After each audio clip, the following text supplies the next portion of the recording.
ക്രിമിനലുകളെ എംപിമാരും എംഎൽഎമാരുമാക്കി RSS പുതിയ മാതൃക സൃഷ്ടിക്കുകയാണെന്ന് CPM സംസ്ഥാന സെക്രട്ടേറിയറ്റ് അംഗം MV ജയരാജന്റെ വിമർശനത്തിന് മറുപടിയുമായി C സദാനന്ദൻ. MP-ആയി വിലസുന്നത് തടയാൻ താങ്കൾ മതിയാവില്ലെന്നും അതിനെ സഖാവിന്റെ സൈന്യവും പോരാതെ വരുമെന്നും അദ്ദേഹം ഫേസ്ബുക്കിൽ കുറിച്ചു. കമ്മ്യൂണിസ്റ്റുകാരെ ജയിലിലാക്കിയത് പരമോന്നത നീതിപീഠമാണെന്നും നേതാക്കൾ ബോംബും വാളും മഴുവും നൽകി പറഞ്ഞയച്ചതനുസരിച്ച് കൊടും ക്രൂരത കാണിച്ചതിനുള്ള ശിക്ഷയ്ക്ക് ഇപ്പോൾ വിലപിച്ചിട്ട് കാര്യമില്ലെന്നും അദ്ദേഹം വിമർശിച്ചു.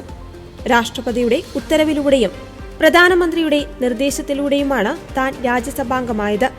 അത് പ്രസ്ഥാനത്തിനായി ജീവൻ വെടിഞ്ഞവർ നെഞ്ചേറ്റിയ ആദർശത്തിന്റെ സാക്ഷാത്കാരമായാണ്. പ്രസ്ഥാനം പഠിപ്പിച്ചതനുസരിച്ച് ദശാബ്ദങ്ങളായി നടത്തുന്ന സാമൂഹ്യ സേവനത്തിനുള്ള അംഗീകാരമായാണ്. അതിൽ അസഹിഷ്ണുത പൂണ്ട് വെറികൊണ്ട് കലിതുള്ളി തൊണ്ട പൊട്ടിക്കേണ്ട. നിങ്ങളുടെ അടിമത്തം പേറാൻ മനസ്സില്ലെന്ന് ചങ്കൂറ്റത്തോടെ പ്രഖ്യാപിച്ചതിന്റെ പേരിൽ ദുരിതം പേരേണ്ടി വന്ന അനേകായിരം അമ്മമാരുടെ കുടുംബങ്ങളുടെ ആശീർവാദം തനിക്കൊപ്പമുണ്ട്. നാട്ടിൽ നന്മ പുലർന്നു കാണാൻ ആഗ്രഹിക്കുന്ന ലക്ഷങ്ങളുടെ പിന്തുണയുണ്ട്. അതുകൊണ്ട് ആ വറോല മടക്കിക്കെട്ടി അങ്ങ് അലമാരയിൽ വെച്ചാൽ മതിയെന്ന് C സദാനന്ദൻ ഫേസ്ബുക്ക് കുറിപ്പിൽ പറഞ്ഞു. CPM ബ്രാഞ്ച് സെക്രട്ടറിയായിരുന്ന ജനാർദ്ദനെ ക്രൂരമായി ആക്രമിച്ച് വധിക്കുവാൻ ശ്രമിച്ച കേസിലെ പ്രതിയാണ് C സദാനന്ദനെന്നും കമ്മ്യൂണിസ്റ്റുകാരെ ജയിലിലടച്ച് MP-ആയി വിലസാമെന്ന് സദാനന്ദൻ കരുതേണ്ടെന്നും രാഷ്ട്രീയ വിശദീകരണ യോഗത്തിൽ MV ജയരാജൻ വിമർശിച്ചിരുന്നു. മാലേഗാവ് സ്ഫോടനക്കേസിലെ പ്രതി പ്രജ്ഞാ സിംഗ് ഠാക്കൂറിന്റെ സ്ഥാനം ഇപ്പോൾ പാർലമെന്റിൽ ഒഴിവുണ്ട്. ഈ അഭാവം പരിഹരിക്കാനാണ് സദാനന്ദനെ MP-ആക്കിയതെന്നും ജയരാജൻ പറഞ്ഞു. 30 വർഷത്തിനു ശേഷം കള്ളക്കേസിൽ ജയിലിലടച്ച CPM പ്രവർത്തകർ തെറ്റ് ചെയ്തവരല്ലെന്ന് നാട്ടിൽ എല്ലാവർക്കും അറിയാം. നാടിന് കൊള്ളരുതാത്തവരാണ് RSSകാർ. കോൺഗ്രസും RSSന്റെ പാതയിലാണ്. കോൺഗ്രസിലേക്ക് പോകുന്നത് പിന്നീട് RSSലേക്ക് ചേക്കേറാനാണെന്നും ജയരാജൻ വിമർശിച്ചിരുന്നു. കേരളത്തിലെ പ്രജ്ഞാ സിംഗ് ഠാക്കൂറായി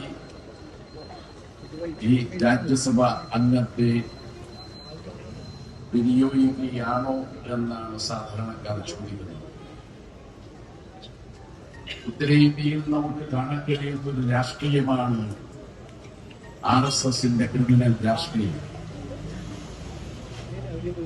ഒരു MP-ആയി തെരഞ്ഞെടുക്കപ്പെടാനുള്ള യോഗ്യത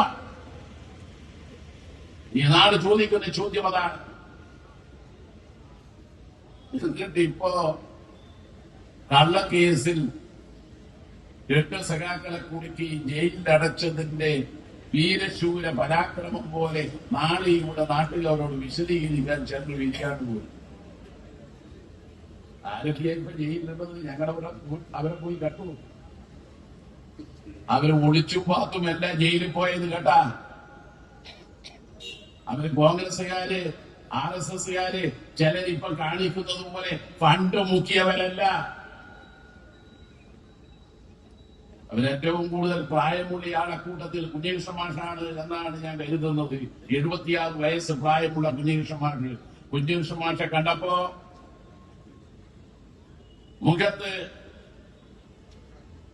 ഒരു നിരാശയുമില്ലാത്ത മനുഷ്യൻ, ഒരു കമ്മ്യൂണിസ്റ്റിന്റെ സ്ഥൈര്യത്തോടുകൂടി മറ്റുള്ളവരോട് സംസാരിക്കാൻ കഴിയുന്ന കുഞ്ഞികൃഷ്ണ മാസ്റ്റർ.